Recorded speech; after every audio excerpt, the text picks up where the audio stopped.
All right, it's Tuesday, Taco Tuesday, and today's video is going out to my main man, Steve. Steve's a swell guy.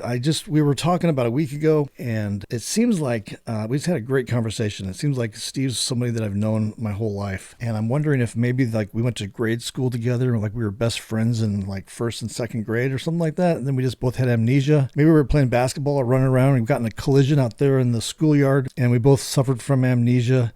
And now we're just sort of getting reconnected back here. But in all seriousness, it was a great conversation. And during it, Steve brought up the ticker called the XSP. So I'm going to do a quick video on the XSP. And this video is dedicated to my main man, Steve, my long lost brother from another mother. And I was made aware of the XSP several years ago. I think it was like right after it came out, someone had, pointed it out to me. And at that time, it was fairly new. So there was like barely any volume. It was just kind of a newer product. And it was interesting. It was an interesting concept, but I just kind of forgot about it because it didn't really seem tradable or liquid enough to really trade. But basically with the XSP, I like to think of it as it's a version of the SPX, just much smaller, 1/10 the size. And a lot of people say, yeah, well, that's like SPY. SPY is 1/10 the size of the SPX. But I don't like to use the SPY for a number of reasons, including like SPY. Well, SPY has dividends. SPY has an underlying, like a stock or an ETF that you can be assigned. And just when you compare it to the XSP, they're both 1/10 the size of the SPX. But for the type of trading that I do, and probably a lot of you out there are also doing, the XSP is way more suited, in my opinion, for this type of option income trading that we're doing. So after Steve brought it up to me, I took another look at it, and it seems like it's really grown and changed a lot, like for the better, since the last time I took a look at it. Here's the page about it from the CBOE. Let's just kind of go through it real quick. The XSP, the mini SPX index options. And if we come down, here's the benefits of it. And these are the things that separate it from the SPY and makes this more of a vehicle of choice, at least for me, with the type of trading that I'm doing. So it's cash settled, which is really super cool. European exercise, just like the SPX.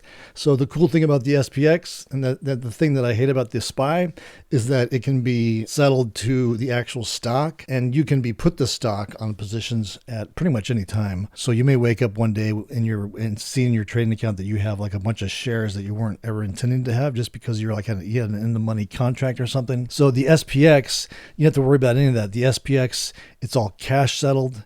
At the end of the day, you can just leave the positions on, let them expire, and you don't have to worry about being assigned anything. And it's European style exercise, which means that there's not going to be any assignment, or it's not going to settle out until the very last day of trading. You can see right here, it says trading account credited, debited in cash, no delivery of unwanted shares or market exposure. European style is only exercised at expiration, eliminating risk of early assignment. So that's a big one, and that's something that the SPY doesn't do. So while I like the 1/10 size of the SPY for smaller accounts or for newer traders, you can be assigned the actual shares of SPY, which are trading at $500 and some now. That's a big, that's not a good thing in my book. And it's one of the major reasons why I like to trade the SPX. But now with the XSP options, trading at 1/10 the size, we can have our cake and eat it too. We can have the smaller size of 1/10 the SPX, and we can get that same cash settlement and European exercise. So another benefit that they're pointing out here is covered margin treatment. And I don't even know what that means, but apparently it's a good thing. Then there's mini contracts. So like I was saying before, this is like 1/10 the size of the SPX. So it's a perfect vehicle for newer traders, especially to these type of trades that I'm doing and that I'm pretty sure a lot of you out there are doing as well, like the option income style of trading. The SPX is great, but it is expensive, but this gives us all the same flexibility of the SPX, but with the ability to trade it in a smaller account, super small size, which is really cool. For example, I'm teaching my son to trade, and when we come to these strategies that I'm doing on the SPX, I'm always hesitant and a little nervous to teach him a lot of these strategies with the SPX, just because it's so big and there's just so much to learn and there's so much to risk for a small trading account like he has. So this is like the perfect mini contract. This is like the perfect way to test super small size, get the same sort of behavior that you would get from the SPX, just with way less money, a much safer way to learn these strategies using the XSP. rather than just diving straight into the SPX. So another one here is certainty of settlement, no contract exercise risk, cash settled European style options exercise at expiration. So with the SPY, it's possible for those for you to get assigned at any time. But with European style exercise, unlike the American style, which may be exercised out of the money after market close, eliminating potential economic and task risk for riders. So with the SPY, you could be assigned pretty much anytime. And like I said before, I've had it happen, and it sucks to wake up and find a bunch of shares now that you have to kind of like untangle and figure out how to get out of them and make sure you don't lose money, blah, blah, blah, blah, blah. So this XSP, these options totally eliminate that whole problem. And then this is a cool one, global trading hours. Unlike ETF options, XSP options trade extended hours from 8:15 p.m. to 9:15 a.m. So that's pretty cool. I called Thinkorswim, and the guy I talked to said, no, that's crazy. That's not true. And then I said, well, I don't know. Look at the CBOE site. So he looked at it and he said, hold on, I'm going to put you on hold. And then he came back about 5 minutes later and said, yeah, that's true. They do. But we here at Thinkorswim, we don't have that ability. So you have to find another broker. He actually was telling me how I could find another broker that may have that ability. And I said, hey, I'm not necessarily looking to trade this after hours. I'm just trying to get all the info I can on it. So that's kind of a cool benefit if you want it, or if you need something like that and you have the right broker. And then this one here, the 60/40 tax treatment. This is huge. This is like one of the reasons I like to trade futures and the SPX is because it gives me the 60/40 tax treatment, where your profits are taxed at 60% long-term and 40% short-term. I think that's what it is. Is that right? If you're an active trader, you work hard to generate profits. Let's see. Where does it talk about 60/40? Well, there's a video. I should just put this video in my video. Hey, let's do that. Options traders may seek to trade products that potentially minimize tax liabilities whenever possible. For tax purposes, index options, including XSP options, may be eligible for Section 1256 tax treatment, where any profit or loss may be entitled to be taxed at 60% long-term and 40% short-term, no matter how long the contract is owned. Equity and ETF options typically do not receive the 60/40 capital gains tax treatment. They are usually taxed at standard capital gains tax treatment or as ordinary income. So that's cool. Trading profits are taxed at 60% long-term, the long-term rate, and 40% short-term rate, no matter how long you hold it, even if you just like trade it the same day. So this is the XSP, and I'm going to start to use this a lot more in my trading because this is like a great testing ground, and it's a great way for newer traders to kind of get the hang of these strategies that I'm doing without having to expose themselves to the SPX options and the higher risk.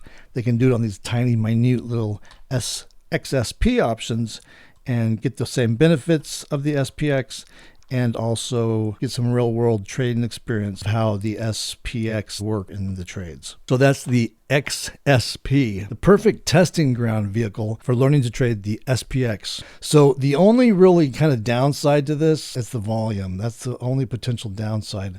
Let's just go to the trade tab and take a look at the also check this out. So this is the XSP. These are all the options for it. See, there's no underline like the SPX, and these they have daily now. So you can do 0 DTE trades using this now, which they certainly didn't have that when I looked at it. I don't even think they had weeklies. It was like a brand new product.